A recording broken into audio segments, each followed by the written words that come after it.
अस्सलाम वालेकुम एवरीवन। मेरा नाम मोहम्मद अदनान है और मैं पीएचडी कर रहा हूँ मीडिया स्टडीज़ में मोनाश यूनिवर्सिटी से। काफ़ी लोग पूछ रहे थे रिगार्डिंग द स्कॉलरशिप प्रोसेस और सिलेक्शन प्रोसेस, तो मैंने कहा एक छोटी सी वीडियो बना लूँ। तो अगर आप सोशल साइंसेज और आर्ट्स के स्टूडेंट हैं और आप रिसर्च बेस्ड एमएस और पीएचडी करना चाह रहे हैं इन फ्यूचर, तो ये वीडियो आपके लिए है। Stay tuned.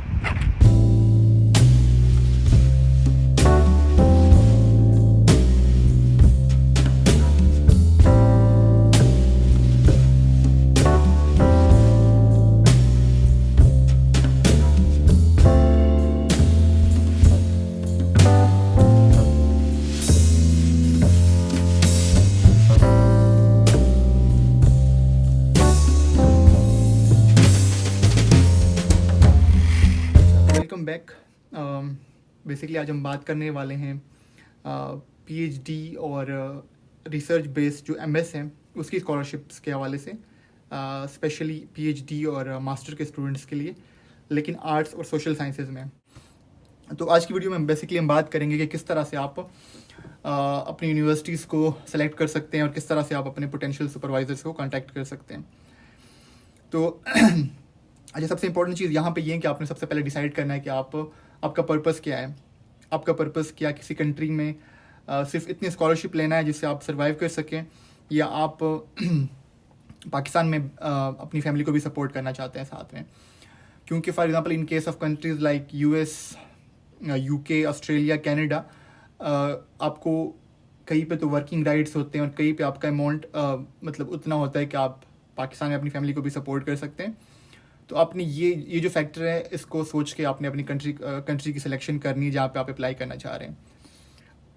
कंट्री को शॉर्टलिस्ट करने के बाद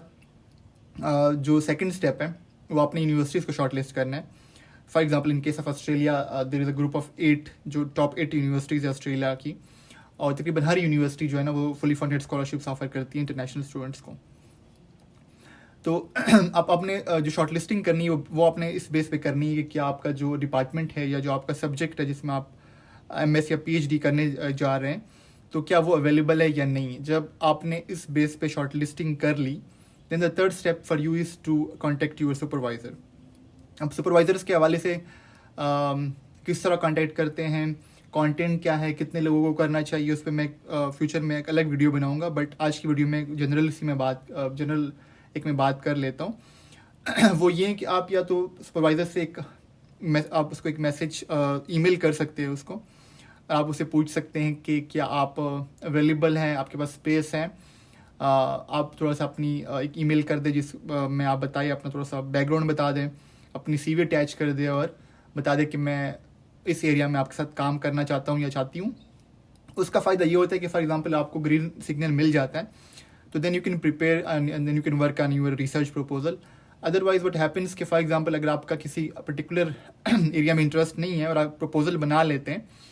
तो अक्सर ये होता है कि आपको उससे रेलेवेंट सुपरवाइजर्स नहीं मिलते, तो आपका जो प्रपोजल होता है वो किसी काम नहीं आता। तो इसलिए कि अगर आपको पहले कॉन्टैक्ट कर ले, आपको वहाँ से ग्रीन सिग्नल आ जाए, तो ये आपके लिए ईजी होता है उसके बाद प्रपोजल बनाना। अब सुपरवाइज़र को कॉन्टैक्ट करने के हवाले से हम बात कर लेते हैं। बेसिकली हर यूनिवर्सिटी की जो वेबसाइट होती है, जो पर्टिकुलर उनका स्कूल होता है या डिपार्टमेंट होता है, उसकी फैकल्टी की लिस्ट वहाँ पे अवेलेबल होती है, जहाँ पे उनके रिसर्च इंटरेस्ट, उनका कॉन्टैक्ट नंबर और ईमेल एड्रेस वगैरह अवेलेबल होता है। तो आप उनके थ्रू उनसे कॉन्टैक्ट कर सकते हैं। बट मेक श्योर कि आप किसी एक डिपार्टमेंट में किसी एक ही बंदे को जो आपको लगता है कि आपके रिसर्च इंटरेस्ट उसके साथ अलाइन करते हैं, तो आप उनको कॉन्टैक्ट कीजिएगा। एक ही यूनिवर्सिटी में 3-4 लोगों को कॉन्टैक्ट करने से आपके लिए इश्यूज हो सकते हैं और पोटेंशियली शायद आपको रिप्लाई भी ना आए उस हवाले से। तो अब सेकंड स्टेप की बात कर लेते हैं। फॉर एग्जांपल अगर वो आपको वहाँ से ग्रीन सिग्नल आ जाता है कि वो तैयार है आपको सुपरवाइज करने के लिए, तो देन आप ऑब्वियसली अपने जो आपका रिसर्च प्रपोजल है उसके ऊपर काम कर सकते हैं। इस स्टेज पे आपका जो प्रपोजल होता है वो एक शॉर्ट एंड ब्रीफ प्रपोजल उनको चाहिए होता है, सिर्फ 3-4 पेजेस का, जिस पे सिर्फ वो देखना चाह रहे हैं कि जो रिसर्च प्रपोजल है वो किस हद तक अलाइन करता है सुपरवाइज़र के इंटरेस्ट के साथ। प्लस ये कि वो आपकी थोड़ी सी एकेडमिक राइटिंग और आपका जो नॉलेज है अबाउट रिसर्च मेथोडोलॉजी वो देखना चाह रहे होते हैं। तो आपने छोटा सा एक ब्रीफ प्रपोजल जो आप डिपेंड करता है, आप हर बंदे का अपना एक तरीका होता है, कोई उसको 2-3 दिन में भी बना सकता है, कोई उसको 1 या 2 हफ्ते लगा के भी बना सकता है, बट मेक श्योर कि वो रेलेवेंट हो, मेक श्योर कि वो आपने खुद बनाया हो, मेक श्योर कि आपको अगर फॉर एग्जांपल आपका उसके बाद नेक्स्ट स्टेप में इंटरव्यू होता है तो वो आप उसको जस्टिफाई कर सके और आपको उसके जितने भी मेन पॉइंट्स है उसके बारे में इंफॉर्मेशन हो। तो जब आपने प्रपोजल भेज दिया ऑब्वियसली उसके बाद एक प्रोसेस शुरू हो जाता है in back and forth email का, जिसमें आप अमेंडमेंट्स चेंजेस करनी पड़ती है प्रपोजल में, और पोटेंशियली फिर उसके बाद आपका इंटरव्यू हो सकता है। सो ऑस्ट्रेलिया के केस में बेसिकली ये होता है कि आपके लिए फर्स्ट स्टेप ये है कि आपने अपने जो प्रपोजल सुपरवाइज़र है वहाँ से प्रपोजल एक्सेप्ट करवाना है, और वहाँ से आपको अगर एक्सेप्टेंस मिलती है तो उसके बाद नेक्स्ट स्टेप ये आपके लिए ये होता है कि आपकी यूनिवर्सिटी की जो स्कॉलरशिप होती है, जो एडमिशन होता है, उसके लिए आप अप्लाई करते हैं। बट एक्सेप्टेंस मिलना किसी अच्छी यूनिवर्सिटी में सुपरवाइज़र से आपके लिए स्कॉलरशिप्स के काफ़ी जो है ना चांसेस बढ़ा देता है। अब उसके बाद जो चीज़ें आती हैं जो मैटर करती हैं, स्पेशली जो एमएस के स्टूडेंट्स हैं जिन्होंने अभी एमएस स्टार्ट किया है या अभी एमएस करना चाह रहे हैं पाकिस्तान में, तो उनके लिए कुछ मैं अभी चीज़ें शेयर करने लगा हूँ जो कि उनके लिए इम्पॉर्टेंट हो सकती हैं जब फ्यूचर में वो पीएचडी के स्कॉलरशिप्स के लिए अप्लाई करने जा रहे हो। अच्छा, जिस तरह मैंने कहा कि आप का जो सुपरवाइज़र से एक्सेप्टेंस है आपकी चांसेस काफ़ी बढ़ा देते हैं आपके किसी भी स्कॉलरशिप के लिए, बट उसके लिए अलावा कुछ अदर फैक्टर्स हैं। वो स्टूडेंट्स स्पेशली जो अभी एमएस स्टार्ट करने लगे हैं या जिनका एमएस स्टार्ट हो चुका है उसके लिए, उनके लिए ये सेक्शन स्पेशली इंपॉर्टेंट है। या इवन पीएचडी के वो स्टूडेंट्स जो कि एमएस तो कर चुके हैं बट पीएचडी में अप्लाई करना चाह रहे हैं अगले 1-2 सालों में, तो एक्सेप्टेंस के अलावा जो चीज़ें काफ़ी मैटर करती हैं, एक तो आपका पर्सनल स्टेटमेंट्स होता है, वो एक डॉक्यूमेंट की हद तक चीज़ है, वो आप उसके ऊपर काम कर सकते हैं within a week, within a day आप उसको बना सकते हैं। बट कुछ और चीज़ें हैं जिसके लिए आपको पहले से तैयारी करनी पड़ती है। उसमें सबसे पहले जो चीज़ है वो आपके रिसर्च पेपर्स हैं, पब्लिकेशंस हैं। रिसर्च पब्लिकेशंस के हवाले से जो सबसे इम्पॉर्टेंट चीज़ ये है कि जो इंटरनेशनल पब्लिकेशंस होती हैं वो काफ़ी मैटर करती है। लेट्स सपोज हम अभी इम्पैक्ट फैक्टर की बात नहीं करते हैं, हम जनरल पब्लिकेशंस की बात करते हैं, जो पीयर रिव्यूड जर्नल्स हैं इंटरनेशनल लेवल पे, जो आपके फॉर एग्जांपल हम अगर सोशल साइंस में बात कर लेते हैं, तो अगर हम सेज की बात कर लें, हम एल्सवियर की बात कर लें, तो यहाँ पे अगर कोई जर्नल है जहाँ पे फॉर एग्जांपल इम्पैक्ट फैक्टर का नहीं भी और वहाँ पे आपकी पब्लिकेशन है एज अ फर्स्ट ऑथर, तो ये आपको बहुत ज़्यादा हेल्प करती है। सो फॉर एग्जांपल अगर आप एमएस स्टार्ट कर रहे हैं और कुछ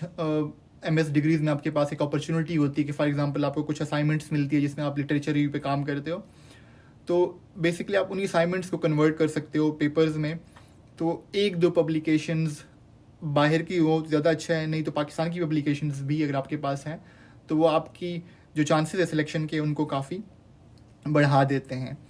तो पेपर तो ऑब्वियसली एक ऐसा फैक्टर है जिसमें बहुत इसके ऊपर डिटेल में बात की जा सकती है। पेपर के अलावा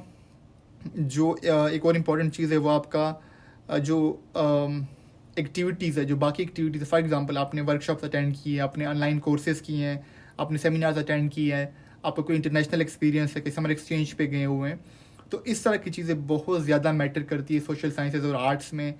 अगर आपका फॉर एग्जांपल जीपीए कम है तो आप अपनी जीपीए को इस तरह की चीज़ों से जो है ना उसको कवर कर सकते हैं। उसके लिए आप मेक श्योर कि आप जितने भी इवेंट्स होते हैं आपके सिटी में, आप जो आपकी यूनिवर्सिटी अरेंज करवाती हैं, या आजकल ऑनलाइन कोर्सेज है जो कि काफ़ी अफोर्डेबल प्राइसेस पे आप उनको कर सकते हैं, तो इस तरह की जो एक्स्ट्रा चीज़ें होती हैं वो आपकी एक तो जनरल चांसेस बढ़ा देते हैं फॉर एग्जांपल, और स्पेशली वो स्टूडेंट्स जिनका जीपीए कम होता है उनके लिए काफ़ी जो है ना हेल्पफुल होते हैं सिलेक्शन के प्रोसेस में। इन सब चीज़ों से हट के जो एक और इसको मैं इशू कहूँगा, एक इशू होता है जो स्पेशली पाकिस्तानी स्टूडेंट्स फेस करते हैं इन टर्म्स ऑफ जो इंग्लिश प्रोफिशिएंसी सर्टिफिकेट्स होते हैं या जो आइल्ट्स और टॉफल वगैरह के जो आपके एग्ज़ाम्स होते हैं, तो अक्सर स्टूडेंट्स के लिए जो इशू होता है वो ये होता है कि वो इनके पास क्योंकि वो सर्टिफिकेट्स नहीं होते तो वो काफ़ी जगहों पे एलिजिबल नहीं होते। तो उस हवाले से मेरा जो आप लोग के लिए मशवरा है बेसिकली वो ये कि आप कोशिश करें कि आप अगर आपने एमए स्टार्ट किया या आप बीएस एंड कर रहे हैं तो आप आइल्स दे दें। आप इंग्लिश के जो एग्ज़ाम्स हैं, आइल्स के अलावा जो भी बाकी एग्ज़ाम्स जो आपकी यूनिवर्सिटीज़ उनको एक्सेप्ट करती है, आप उनमें अपीयर हो जाए, क्योंकि वो बेसिकली आपके लिए एक विंडो ओपन हो जाती है अपॉर्चुनिटीज़ की। और आपके लिए जो एक खौफ होता है कि फॉर एग्जांपल आप यूनिवर्सिटी ढूंढते हैं जहाँ पे English proficiency certificates let suppose चल जाए, तो वो एक चीज़, वो एक खौफ, वो एक चैलेंज आपके रास्ते से हट जाता है और आप ओपनली हर यूनिवर्सिटी में अप्लाई कर सकते हैं, बिकॉज आपके पास एक सर्टिफिकेट होता है। बट अगर आपके पास आइल्स नहीं है और आप चाह रहे हैं कि आप अभी अप्लाई कर ले, तो काफ़ी यूनिवर्सिटीज़ ऐसी है जो कि अगर आपने फॉर एग्जांपल अपनी लास्ट डिग्री पिछले 2 सालों में की हो और आपकी यूनिवर्सिटी आपको जो इंग्लिश प्रोफिशिएंसी लेटर है वो आपको प्रोवाइड करती है ऑफिशियल लेटर पैड के ऊपर, तो वो एक्सेप्ट होता है। बट देन अगेन मैं वही बात करूँगा कि अगर आपके चाहते हैं कि आपके लिए एक अपॉर्चुनिटीज़ का एक दरवाज़ा खुल जाए, तो उसके लिए ज़रूरी है कि आप आइल्स में अपीयर हो जाए। तो ये छोटी सी मैंने कोशिश की है स्पेशली जो सोशल साइंस और आर्ट्स के स्टूडेंट्स हैं उनके लिए, कि मैं उनको अपनी तरफ से गाइड कर सकूं। लेकिन स्टिल ऑब्वियसली हर बंदे का अपना एक अलग एक्सपीरियंस होता है, हर स्कॉलरशिप की अपनी एक रिक्वायरमेंट्स होती है। और स्पेशली जो टॉपिक्स है, फॉर एग्जांपल जो ईमेल करने का एक मेथड है, उसके अलावा सुपरवाइज़र को, उसके अलावा जो आपका पर्सनल स्टेटमेंट है उसको ड्राफ्ट करने के हवाले से जो भी इंफॉर्मेशन है, तो वो इंशाल्लाह आने वाली वीडियोस में मैं कोशिश करूँगा कि उनके ऊपर उनमें डिटेल से उन टॉपिक्स के हवाले से बात कर सके। तो तब तक के लिए अल्लाह हाफिज़।